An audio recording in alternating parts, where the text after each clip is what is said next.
Neshoba County, Mississippi, April 1964.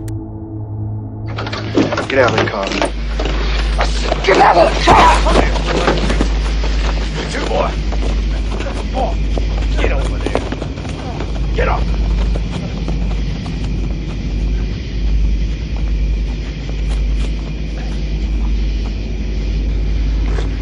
Country officials killed 3 civil rights workers, Michael Straner, Andrew Goodman, and James Chaney. Mickey!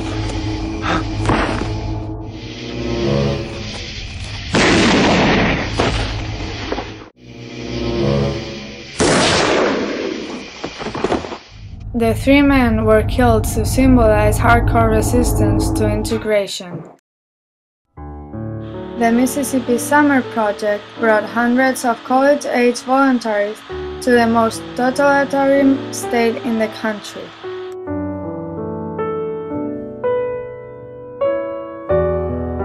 A better day is a better job for one Negro than 2, and we can make the difference. We can make the difference. Y'all can make the difference. I stand at this door until Mr. Barrett realizes that he needs us as much as we need him. Absolutely. The project brought a lot of violence and is the reason why the 3 men died. The FBI searched for the officials that killed the 3 civil rights workers, Michael, Andrew, and James. And after 3 years, in 1967, they succeeded. The trial took place in one of the Americans' most determined judges' courtroom, Judge William Cox. 7 men and 5 women formed the jury, all of them were white. John Doar was the prosecutor, and the defense attorney was Lauren Ware. A white man admitted that he had been a member of the Ku Klux Klan a couple of years ago, and he was challenged for the cause, but Judge Cox denied the challenge. John Doar presented Reverend Charles Johnson as a background witness. The defense made a question asking whether Johnson had sought to get young Negro males to sign pledges to rape a white woman once a week during the hot summer of 1964. Judge Cox said that the question was inappropriate, but they count the question because they said defendant Edgar Wright Killen had passed the question to him. The government's case was based on the testimony of 3 Klan informants, Wallace Miller, Delmar Bennis, and James Jordan. John Doar presented the closing argument for the government on October 18. One day after having begun the deliberations, the jury reported to Judge Cox that it was unable to reach the verdict. The judge gave the jury the Allen charge to open a deadlocked jury. On October 20, 1967, the jury returned with the verdict, which declared that Sheriff Cecil Wright Price, Sam Bowers,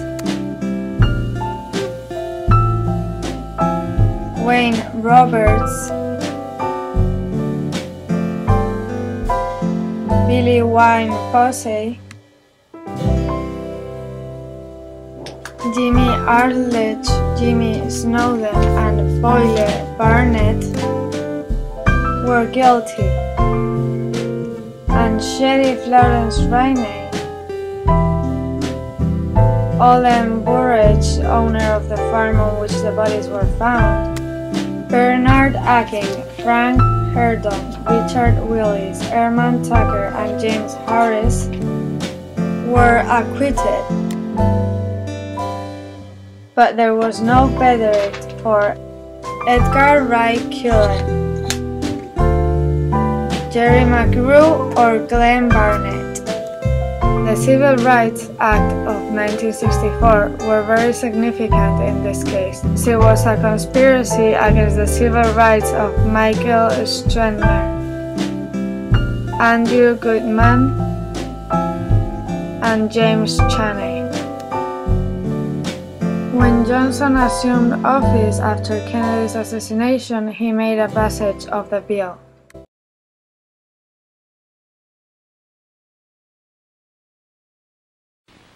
Let us lay aside irrelevant differences and make our nation whole.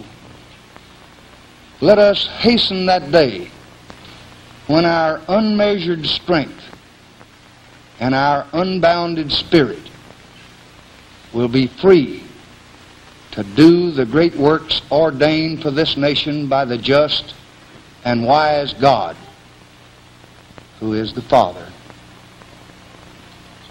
of us all. Thank you and good night.